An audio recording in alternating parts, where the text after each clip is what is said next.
Bueno, vamos a empezar ahorita con nuestro cuarto módulo del curso que está dirigido a repasar algunas consideraciones especiales que tenemos que tener en el momento de hacer un acompañamiento en duelo con grupos poblacionales, entre los cuales se encuentran los niños, niñas y adolescentes. Tenemos aquí a nuestra expositora. Ella es la doctora Josefa Cavazos, es psiquiatra, psiquiatra, maestra en estudios avanzados en niños y familia, y actualmente adscrita al Hospital Psiquiátrico Juan N. Navarro. Entonces, la doctora Josefa nos va a hacer favor de revisar con nosotros el tema de acompañamiento de niños, niñas y adolescentes durante el duelo.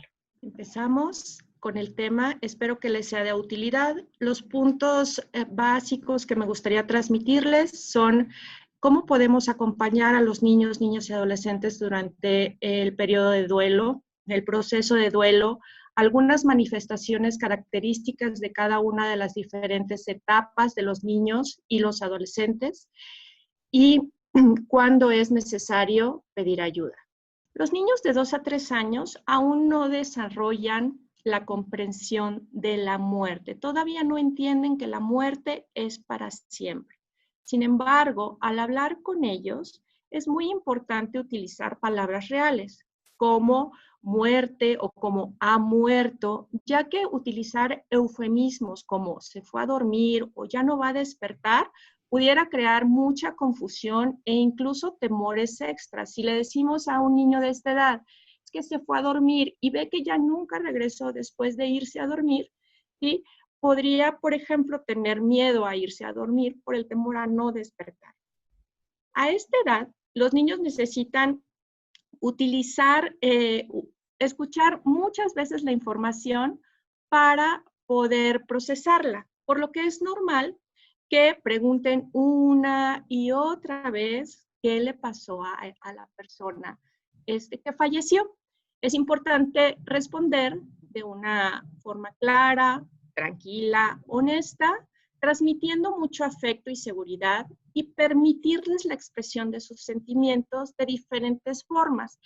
Una forma de expresión muy útil a esta edad es a través del juego, ¿sí? Del juego simbólico, en donde podemos jugar, por ejemplo, a la casita o utilizando muñequitos que le permitan al niño o a la niña expresar cómo se está sintiendo en este momento.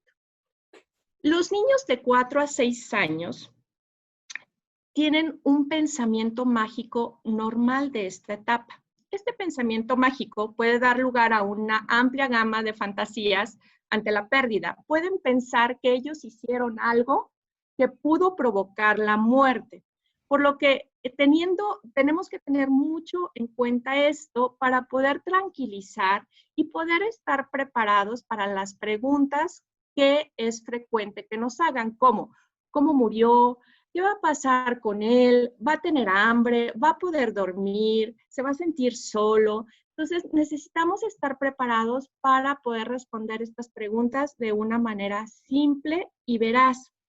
En esta edad podemos apoyar a procesar el duelo fomentando la expresión de sentimientos a través de actividades físicas, pero también actividades creativas. A esta edad ya los niños dibujar, podemos pensar, pintar, hacer historias con ellos y hablar, no evitar hablar de la persona que murió. De los 6 a 10 años. Los niños en esta edad, a pesar de su pensamiento más lógico, muchos aún no comprenden completamente los mecanismos por los cuales las personas mueren, aunque empiezan a entender más que la muerte es algo irreversible, ¿sí? Pero el hecho de que no alcancen completamente a comprender cómo pasa esto, hace que puedan volverse temerosos, sobre todo a las enfermedades. Es necesario ayudarlos a desarrollar una explicación de la muerte que tenga sentido para ellos. Describir lo que pasó de forma muy simple y honesta, ¿sí? Y preguntar qué es lo que están entendiendo y regresarnos a explicarles cualquier concepto o interpretación errónea que hayan adquirido. A esta edad también es importante fomentar la expresión de los sentimientos y sobre todo en todas las edades estar presentes para ellos. ¿Sí? No evitar hablar del tema de la muerte, pero ser muy cuidadosos de no dar demasiados detalles. Siempre ser claros, breves, honestos, pero sin demasiada información. ¿Qué pasa en los adolescentes? Los adolescentes ya entienden la muerte al mismo nivel que los adultos, pero pueden resistirse a expresar sus sentimientos y emociones al respecto. Esto es completamente normal. El duelo en los adolescentes se puede expresar por tristeza, por negación, es decir, que no está pasando. También es frecuente que los adolescentes pudieran tomar conductas de riesgo, ¿sí? Como beber alcohol o iniciar algún uso de drogas o manejar bajo la influencia del alcohol, ¿sí? Ir a fiestas en donde se puedan poner en riesgo. Entonces hay que estar atentos a estos cambios en la conducta que nos pudiera estar indicando que este adolescente está pasando por un proceso de duelo y de tristeza muy importante. También es frecuente que manifiesten la tristeza con irritabilidad, con enojo e incluso que se cuestionen acerca de su propia muerte o que tengan pensamientos de muerte como qué pasaría si yo muriera. Y más adelante vamos a ver cuándo esto se pudiera convertir en un riesgo. Es muy normal que los adolescentes, por esta etapa del desarrollo en la que están pasando, prefieran no hablar con la familia de lo que están pasando, sino que prefieran hablar con los amigos o con algún maestro. Recordemos que para los adolescentes los amigos son su grupo principal de apoyo. Entonces, como adultos cercanos a ellos, nuestra tarea es ayudarlos a hablar, animarlos a hablar, aunque no sea con nosotros, pero sí con sus amigos o con alguna persona confiable con quienes ellos se sientan en confianza. Es necesario permitirles llorar, pero darles un espacio para esto y respetar la forma en que ellos necesiten expresar sus sentimientos o afligirse. Podemos animarlos a hacer ejercicio, podemos animarlos a escuchar la música que a ellos les guste escuchar, a escribir un diario, por ejemplo, a dibujar o escribir historias acerca de de las experiencias que vivieron con la persona que falleció. O podemos desarrollar algunas otras actividades que fomenten la creatividad en ellos, en donde puedan sacar todas las emociones que están viviendo.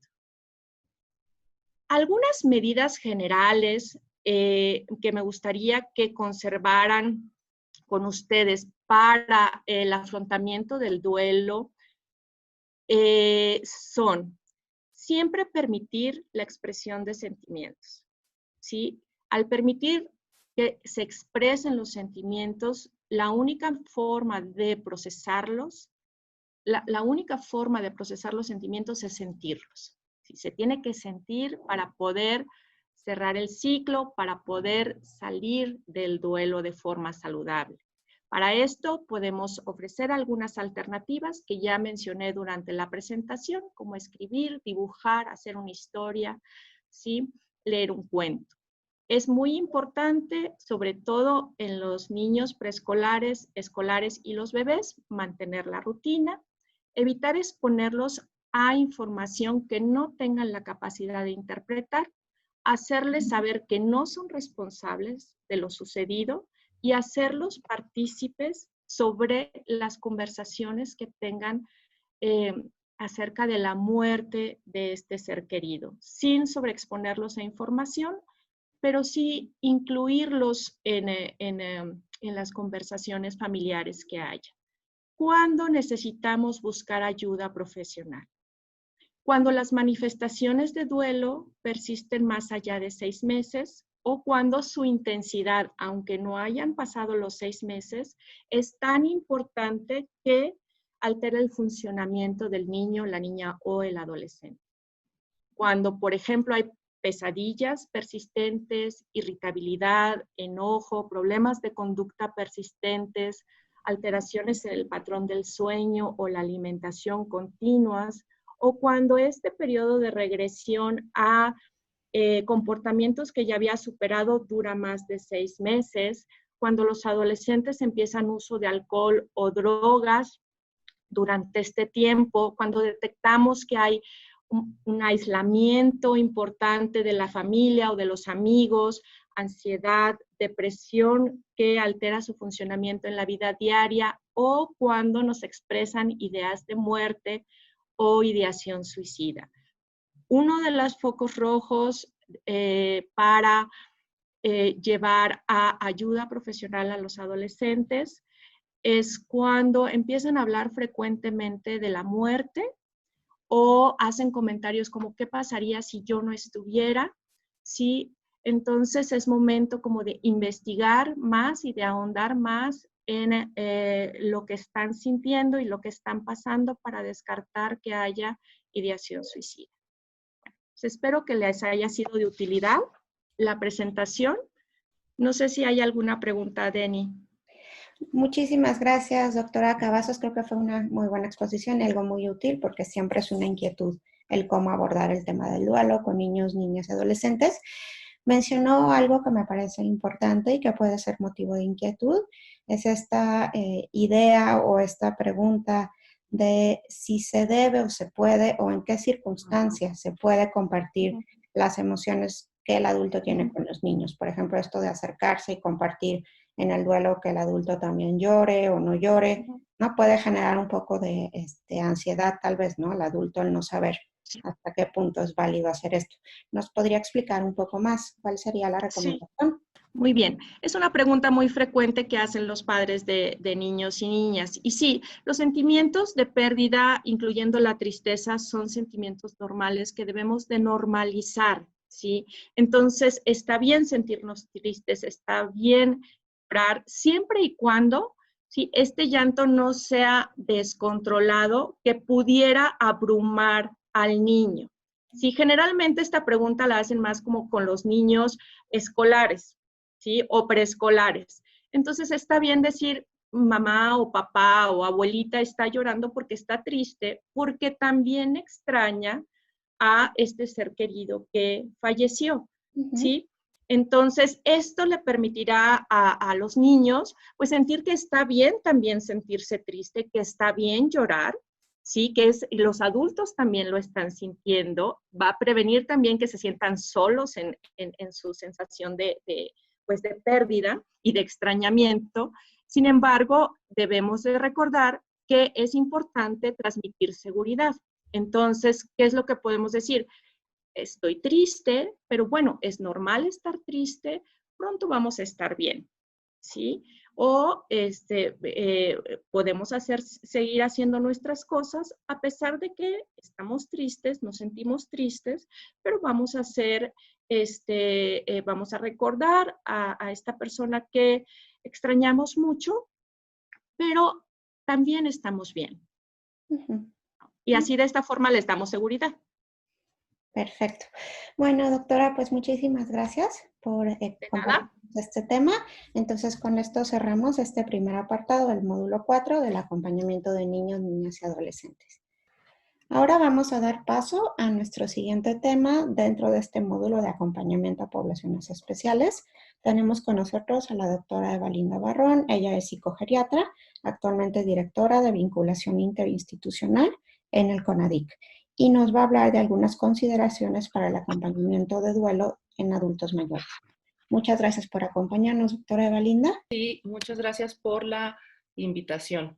Vamos a hablar sobre por qué necesitamos algunas consideraciones especiales para los adultos mayores en estos procesos de duelo durante el COVID. Sabemos que la forma de afrontar el duelo en estos momentos, justamente por cómo cambia la forma en que podemos acompañar a los dolientes, está siendo complicada para todos. Y hay poblaciones en las que tenemos que tener ciertas consideraciones especiales.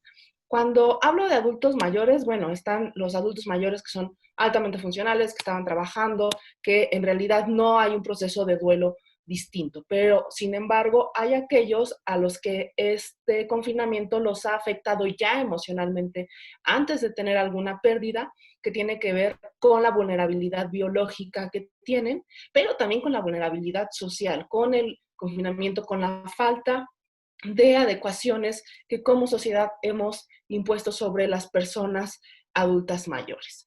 Entonces, la pérdida de alguna persona o de alguna situación que ahorita está pasando, del trabajo, de las relaciones, tiene características propias para cada etapa vital. Y a veces podemos pensar que los adultos mayores podrían tener alguna mayor dificultad para adaptarse a estas pérdidas. Sin embargo, son capaces de ajustarse al duelo y adaptarse a la viudez muchas veces mejor que la población joven. Y esto porque, bueno, ellos han vivido ya muchas pérdidas a lo largo de su vida en ocasiones y puesto que ha aumentado la esperanza de vida en México, muchas veces también a la pérdida de sus hijos. Entonces, tienen mecanismos de resiliencia y de adaptación que a veces no consideramos. A las generaciones de nuestros abuelos a veces hay que ayudarlos porque no se les inculcó la expresión de las emociones y era un rasgo de fortaleza. Entonces, pueden no pedir ayuda y mucho menos acudir a un psicólogo o a un especialista de salud mental, pero pueden tener otros mecanismos para adaptarse y es algo que tendremos que ir revisando con nuestros familiares. Entonces, dentro de toda esta situación de la adaptación a las nuevas formas que vamos a tener en este momento de despedirnos de las personas que han fallecido por COVID y de no tener todos estos rituales, les decía que tenemos que considerar algunas cosas que han pasado con nuestros adultos mayores. Para empezar, ellos se aislaron o tienen este distanciamiento social por tiempo más prolongado y se ha pedido que no salgan y aún dentro de sus hogares, las medidas extremas que implican la disminución del contacto físico puede ser que haga que ellos tengan algunos impactos en su salud mental, en el estado de ánimo, que desarrollen algunos síntomas como tristeza, disminución del estado de ánimo, y en algunos casos depresión. Se ha visto en muchos estudios que cuando a una persona adulta mayor, sobre todo susceptible cognitivamente, pasa mucho tiempo en soledad, puede tener alteraciones en el funcionamiento cognitivo. ¿Qué es esto? Podemos apreciar problemas de atención, de concentración o de memoria.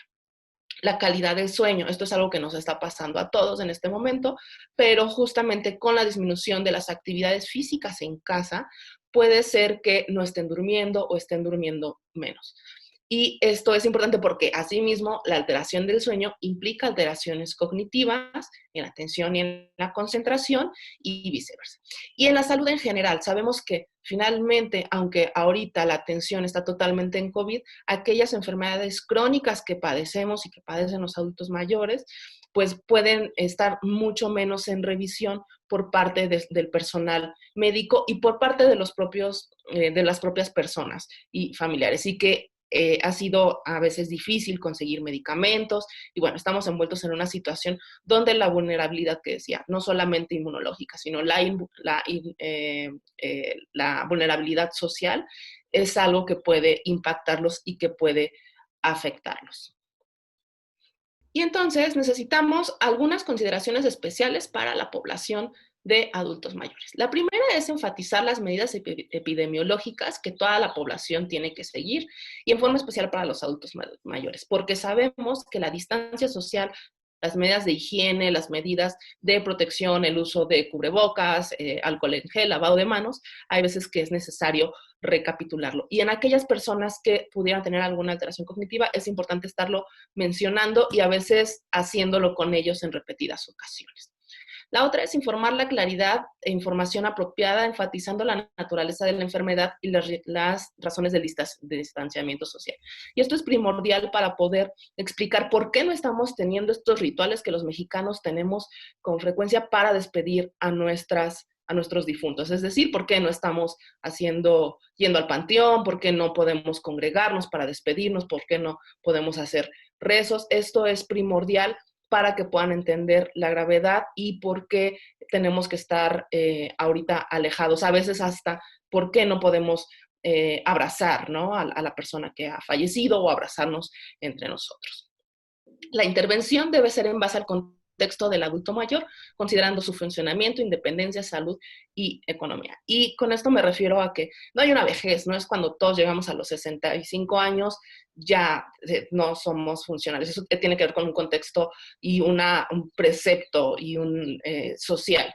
Finalmente, hay muchas vejeces y envejecemos dependiendo de cómo hemos vivido, de cómo nos cuidamos a lo largo de la vida. Entonces, como tenemos adultos mayores altamente funcionales, también tenemos adultos mayores que pueden tener muchas enfermedades crónicas o procesos cognitivos que afecte cómo puedan seguir estas recomendaciones y cómo puedan llevar en sí el proceso de duelo. Es necesario promover la comunicación con familiares por los medios que se tengan a su alcance. Esta distancia social puede hacernos llegar a pensar que es mejor no decirles o que es mejor no hablar con ellos. Es necesario aumentar la comunicación y puede ser tanto vía telefónica por los medios que conocen o enseñarles en realidad a usar las nuevas plataformas de comunicación, es decir, videollamadas, conectarles el teléfono a las pantallas para que puedan ver en grande con quién están hablando, porque a veces hablar por el celular y reconocer con quién estás hablando por el celular es difícil. Entonces, conforme los podamos apoyar y acompañar con esta distanciamiento social, pero cercanía emocional, puede ayudar mucho a mejorar todo el proceso del duelo. Otra cosa importante es evitar la sobreprotección. Tendemos a infantilizar a nuestros adultos mayores. Y eso no solo es agresivo, también no es necesario. Ellos pueden tener un proceso de duelo igual que nosotros, pueden adaptarse con los recursos que tengan y es necesario hablar siempre con la verdad. Es algo que todos merecemos y con ellos es especialmente importante que podamos decirles todo lo que está pasando, por qué son las medidas que se están tomando y poder acompañarlos finalmente con todo este entendimiento que nosotros quisiéramos también tener.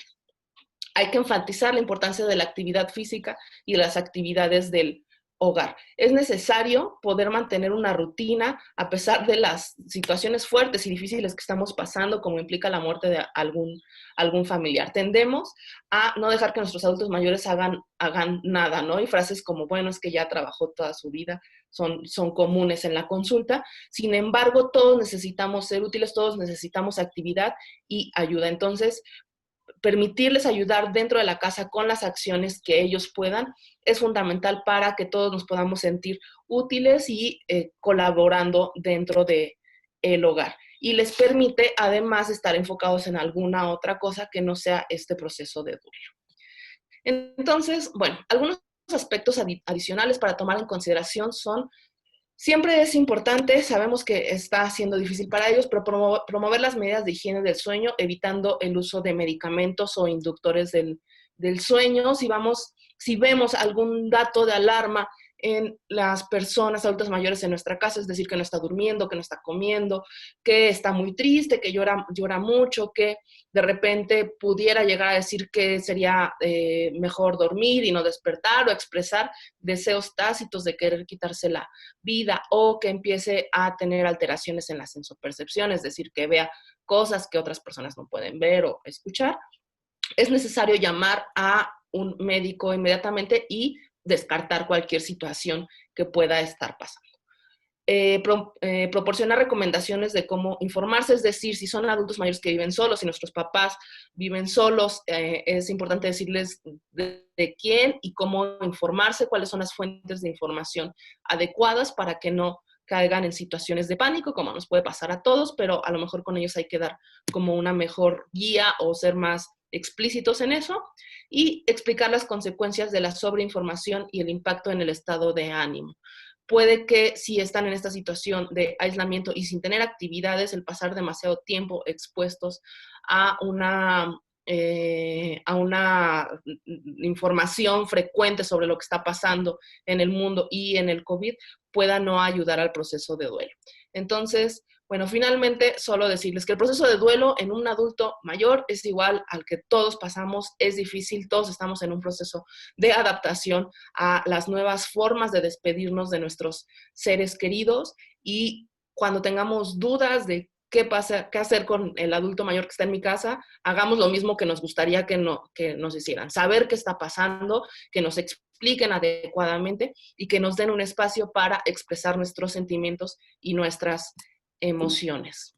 Doctora Evalinda, muchísimas gracias. Creo que es un tema importante y pues me gusta que haya resaltado esto de que a veces se minimiza, ¿no?, las capacidades que pueden tener los adultos mayores para enfrentar estas adversidades, cuando en realidad puede ser que tengan hasta más experiencia, ¿no?, de cómo realizarlo, y tendemos a creer, ¿no?, que son más frágiles de lo que creemos.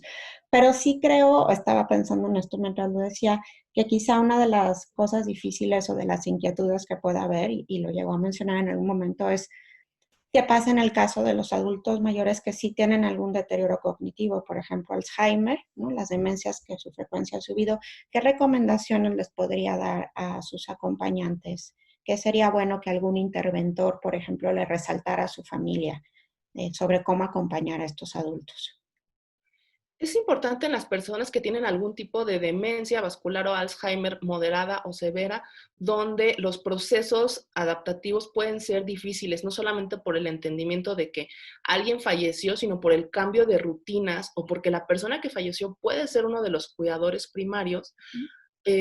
Puede haber síntomas disruptivos, puede aumentar a las alteraciones en la percepción, alteraciones cognitivas, de atención, de concentración, de memoria, puede de repente aumentar la irritabilidad o hasta tener procesos de agresión, eventos de agresión. Y entonces es primordial, uno, que sepamos que la medicación de nuestro paciente esté al corriente y al día, que podamos explicarles las veces que sea necesario qué es lo que pasó con los familiares, y no solamente eso, también regreso a las medidas de higiene, tienen que volverse a explicar en ocasiones muchas veces al día y acompañarlos en estas medidas de higiene. Eso es primordial, y me regreso a lo de permitirles expresar los sentimientos que están teniendo y las emociones. A veces para ellos es difícil hacerlo.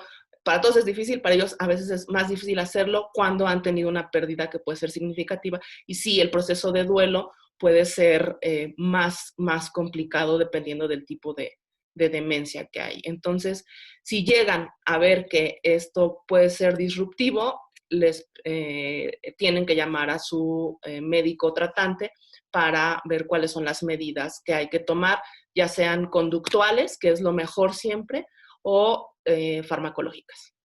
Sí, creo que es importante resaltar lo que dice la doctora, el tener cuidado, ¿no?, con esto que a veces ocurre de que se medica, ¿no?, a los adultos mayores con benzodiazepinas, como, ¿no? Pues que si están dándole consejería a algún familiar, a algún adulto mayor, y está usando, ¿no?, algún psicofármaco, este psicofármaco debe estar prescrito, ¿no?, y regulado por un psicogeriatra o al menos por un psiquiatra, ¿no? Me gustaría agregar que además recordemos, digo, saliendo de la parte de duelo, en las infecciones virales o cualquier tipo de infección en un adulto mayor con demencia, la forma de presentación no es la típica. Claro. Entonces, evitar prescribir es fundamental porque no sabemos si los síntomas que está teniendo son por un proceso de pérdida, por el aislamiento o por alguna infección que pudiera estarse presentando. Entonces, si nadie se debe automedicar, los adultos mayores, así, prohibidísimo automedicar. Bueno, doctora, pues le agradezco mucho que nos haya regalado este tiempo para explicarnos y compartirnos sobre este tema. Muchas gracias. Ahora vamos a dar paso a nuestra última ponente, que nos va a hablar acerca del tema de acompañamiento de personas con discapacidad psicosocial, que es parte del tema general que estamos viendo de las poblaciones que requieren consideraciones especiales. Ella es la doctora Osiris Pasarán. Es la directora del Hospital Psiquiátrico Fray Bernardino, y le doy la palabra para que nos exponga este tema, acompañamiento en duelo a pacientes con alguna condición de discapacidad psicosocial. Por favor, doctora. Gracias por la invitación. Es un gusto estar aquí y poder hablar de nuestro tema. Hoy nos toca hablar en este módulo de acompañamiento a personas con discapacidad psicosocial, que son los pacientes que nosotros mayoritariamente atendemos en el Hospital Psiquiátrico Fray Bernardino Álvarez. Es importante el manejo del proceso del duelo con los dolientes, pero es especialmente con aquellas personas que presentan alguna discapacidad psicosocial, específicamente personas con padecimientos psicóticos, por ser una población vulnerable. Con frecuencia, esta población presenta problemas de alto impacto clínico, por lo que es necesario estar atentos a sus reacciones durante el acompañamiento.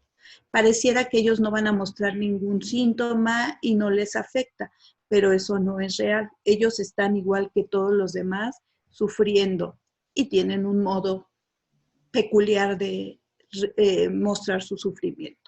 Es en este momento que es muy importante ser atentos y observadores de las manifestaciones sintomáticas que pudieran exacerbarse, desencadenadas a partir de un deceso, ya sea de algún familiar o persona con quien tienen un vínculo afectivo significativo. Entonces, pareciera que no van a dar ningún síntoma o pareciera que no expresan, pero tenemos que estar muy atentos porque una de las posibilidades es que sus síntomas que ya ellos han padecido pudieran tener exacerbaciones. Bueno, y en este sentido sí me gustaría aquí hacer una aclaración.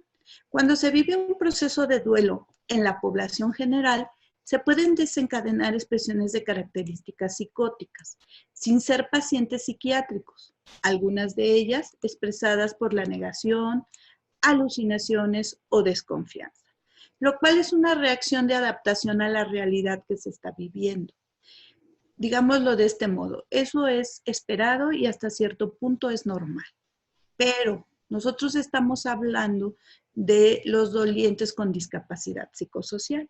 Especialmente nuestros pacientes con psicosis empiezan a tener fallas en la prueba de realidad y consecuentemente dificultades para adaptarse. Se manifiestan por exacerbación de la sintomatología y un bajo nivel de funcionamiento psicosocial, lo cual nos obliga a hacer un abordaje específico. Entonces hay que estar muy atentos a nuestros usuarios. Es importante seguir algunas medidas iniciales de acompañamiento de las personas con discapacidad psicosocial, como son determinar quién es el cuidador primario y con quién se dará seguimiento. Esto es muy importante porque tenemos que tener una alianza fuerte. Acuérdense que trabajar con pacientes con psicosis o con trastornos psiquiátricos mayores, como históricamente se les ha conocido, es necesario hacerlo en equipo. Y el equipo somos el terapeuta, el psiquiatra, el familiar y el paciente. Somos un equipo. Solos no vamos a poder y necesitamos hacer alianzas con ellos. Alianza terapéutica con nuestro paciente psicótico, que se puede, y alianza obviamente con las familias. Evitar que no se cindan, porque suele ser eso. No olvidemos que el paciente psicótico es paciente identificado, ¿no? Y las familias prefieren decir que el problema son ellos. Entonces, no hay que pelearse con las familias, hay que entenderlas y hay que hacer alianzas con las familias y con el paciente. Entonces, ya que tenemos claro quién es el que nos va a ayudar y que va a mantener la prueba de realidad teóricamente, que debe ser este cuidador primario, y estar muy atentos a los cambios de nuestro paciente. No debemos dejar que el paciente se aísle. Hay que estar continuamente integrándolo a las actividades, a la cotidianidad del hogar, establecer observación estrecha y la actualización clínica del caso cada que sea necesario. También recomendamos en conjunto hacer una red de apoyo familiar, ¿no? No solo nosotros como gente de salud, ¿no? Acuérdense que las familias tienen sus recursos, entonces pueden ser apoyos en la comunidad a través de la iglesia, a través de grupos o asociaciones, de partidos políticos, ellos tener un apoyo en sus redes. Entonces nosotros tendríamos que tener muy claro eso, que las familias pueden tener no solo el apoyo nuestro, sino fuera apoyo social o comunitario. Y entonces hay que tener toda esta red en claridad y bien identificados. Tenemos que tener una lista de todas estas instituciones con las que podemos contar para intervenir en caso necesario. incluyendo números de ayuda de psicoterapia y de urgencias psiquiátricas. Entonces, no se agobien con el paciente psicótico, tienen que pedir ayuda como terapeutas, como psiquiatras, y entonces no olviden que está el Hospital General, de sus lugares, están los CISAMES, están los CAPAS, están en casi todos los municipios hay psicólogos, entonces no están solos y toda esa red tiene que aprender que los pacientes con trastornos psiquiátricos mayores o psicosis son parte de las urgencias o de las necesidades de salud y todos tendríamos que resolver ese tema. Entonces, estar atentos y esto mismo comunicárselo a la familia para que la familia sabe y se sienta respaldada. ¿De acuerdo? Muy bien. Es importante decirles lo siguiente, ¿qué vamos a evaluar? ¿Cuál es el diagnóstico con el que cuenta su paciente? Eso es muy importante para saber el pronóstico y saber qué podemos esperar. La evolución del padecimiento y los factores de riesgo y de protección. Nuestros pacientes siempre tienen también sus recursos para poder ser psicológicos, para poder afrontar esto. Y tienen factores de riesgo, entonces ubicarlos con claridad. Identificar cuál fue la fecha de su última atención por psiquiatría o por el profesional de la salud que le atiende, para que así tengamos, como les explicaba, la red de apoyo institucional. Hay familias que traen al paciente una vez y no regresan.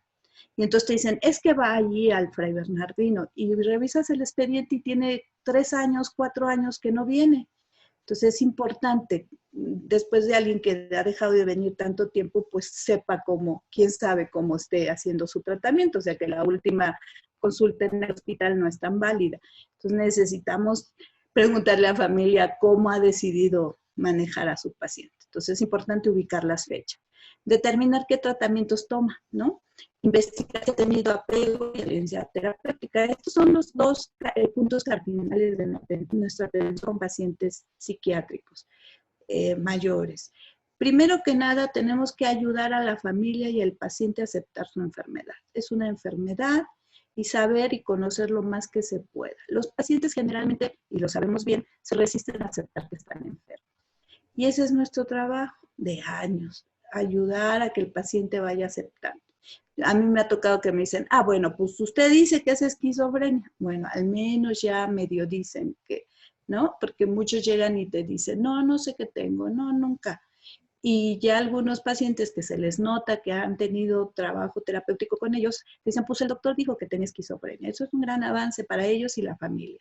Y en ese sentido, poder ayudarlos a que sean conscientes de la necesidad del medicamento y de lo que les va a ayudar el medicamento en el sentido de quitarles los síntomas y los posibles efectos secundarios, porque suelen decir que el medicamento les causa cualquier cosa y es la razón por la que abandonan los tratamientos. Entonces, esos son nuestros objetivos, conciencia de enfermedad y apego terapéutico. Eso es algo que tenemos que trabajar con ellos. Evaluar de acuerdo con cada patología si han incrementado algunos síntomas o aparecieron nuevos posterior a la pérdida. Especialmente hacer énfasis en las ideas o en los intentos suicidas. Para la familia y el paciente es difícil a veces hablar de estos temas, por eso hay que preguntarlo clara y directo. ¿Ha pensado hacerse daño? ¿Ha pensado matarse? ¿Qué pasó? ¿Sí? O sea, con claridad. Eso es muy importante. Evitar la automedicación o prescribir algún psicofármaco si no está facultado para ello. Y si lo considera necesario, referir al doliente a la atención especializada. En estos equipos de atención a los pacientes con trastornos psiquiátricos mayores, pues algunos de nosotros pueden no ser psiquiatras. Y entonces yo les sugiero que respeten a lo más posible la indicación del psiquiatra. Y si tienen dudas, evidentemente hay que buscarle una atención de urgencias. Apoyar el acompañamiento con psicoeducación para el cuidado primario, favoreciendo la disminución del estrés e incrementando su capacidad resolutiva en caso de urgencia. Por eso les explicaba que es importante que tanto la familia como el paciente se les hable con claridad de lo que son los medicamentos, de lo que pueden esperar de efectos secundarios y de todas las posibilidades de mejoría. Si los pacientes y sus cuidadores primarios lo tienen muy claro, ellos van a hacer más fácil la adherencia terapéutica. Por último, es importante recordar que en proceso de duelo en los pacientes con discapacidad psicosocial es objeto de atención especializada e interdisciplinaria, lo que quiere decir que somos un equipo de psicoterapeutas y de especialistas en psiquiatría. Necesitamos atender a nuestros usuarios en equipo. Por mi parte sería todo. Bueno, doctora, pues le agradezco muchísimo por compartirnos todo este conocimiento que tiene. Usted es una persona con una larga trayectoria en la atención de pacientes con trastornos psiquiátricos. Quisiera hacerle una pregunta, sobre todo para compartirla con los interventores, que bueno, serán algunos no especialistas en psiquiatría, y escuchamos durante la presentación en algunas ocasiones el término, psicosis y trastornos psiquiátricos mayores. ¿A qué se estaría refiriendo? Sí, nosotros en la vieja clasificación clínica hablábamos de trastornos psiquiátricos mayores a todos los trastornos que pierden el contacto con la realidad, o sea, la psicosis, ¿no? Y tiene que ver con la esquizofrenia, con la psicosis que le llamaban maníaco-depresiva, que hoy es trastorno bipolar tipo 1, ellos pierden la realidad. Evidentemente algunos trastornos graves de personalidad, en momentos, por momentos, ¿no? No siempre. Y básicamente los trastornos delirantes son los que tengan algún daño orgánico, pero el punto es que pierden la realidad. En alucinaciones en los 5 sentidos, ¿no? Le decimos alteraciones de la sensopercepción. Y que sí debe ser un reto particular, ¿no? Para este tipo de pacientes pasar un duelo, ¿no? Seguro. Parecieran como indiferentes, pero ellos, en su modo, de su manera, digamos, diferente de reaccionar, van a presentar síntomas, van a estar atentos. Ok. Bueno, pues muchísimas gracias, doctora Osiris. Le agradecemos su tiempo y su participación en esta ponencia. Gracias. Agradezco su apoyo. Gracias.